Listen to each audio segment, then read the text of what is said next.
Michelle in Oakland, California. You're at Occupy Oakland right now? Hi, Tom. Yeah, I'm here right now. I came down. I work here, and I also live in the area. Mm-hmm. But I just wanted to let you know what was going on down here. Thank you. There's about a couple hundred riot cops standing off on Broadway, blocking Frankagawa Plaza, where the Occupy Oakland was being held. There's a wide array of people down here.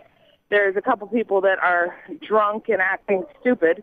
And there's a lot of protesters that are being peaceful. There's a group of people doing yoga on the sidewalk.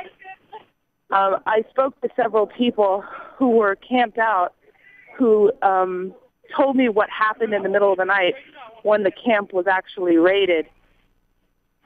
There was tear gas or some sort of gas shot into the group, and they stormed in.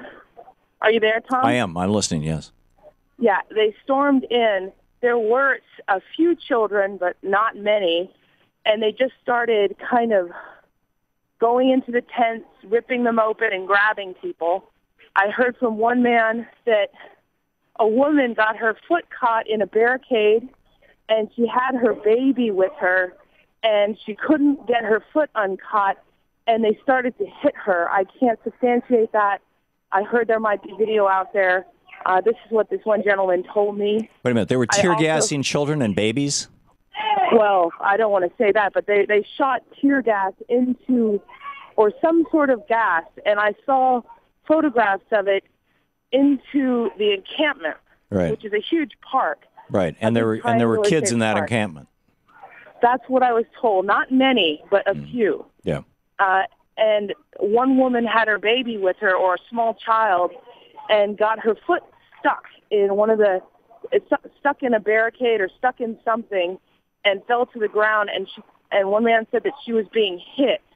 I don't know if that's true or not. I also heard that that they just came in with no warning, and then they started to blame the protesters for the gas, saying the protesters used the gas, and it wasn't the police, and denied using it. So that's what I heard.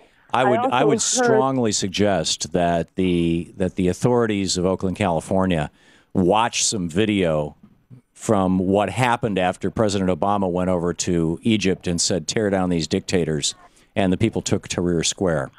And what happened? I mean, obviously this hasn't reached the point where you've got government sharpshooters killing people, but I think that there is an analogy here. And a less violent analogy, but nonetheless an analogy of putting down peaceful protest. And putting down peaceful protest with violence like tear gas and police raids just empowers it. And, well, anyway, back to you, Michelle. Well, yeah, so I actually heard, and I, again, can't substantiate this, that during the protest on Saturday, which was the commemoration of, I think, 45 years of the Black Panther Party here in Oakland, that there was one of the buildings overlooking downtown Oakland.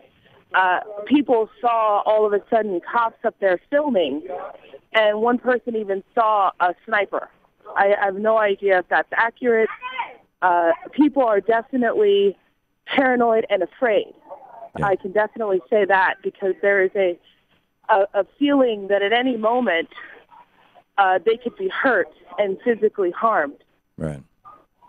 And I have to say, coming down here every single day, you see a wide array of people. There are hundreds of nonviolent protesters who are acting in accordance with MLK, Gandhi, the whole litany. And then there are people who kind of, the hangers-on, that are acting foolish and giving it a bad name, I would say. Right. And you will always have that. And what you will find, and I can tell you this from having been through this in the 60s and 70s with SDS, what you will find 10, 15 years from now when you identify those people, although back then we had to wait 10 years to do a FOIA filing, now you can probably do facial identification from a videotape and find out the next day. But what we found was that more often than not, those people who were behaving like that were actually either police officers or associated with the police.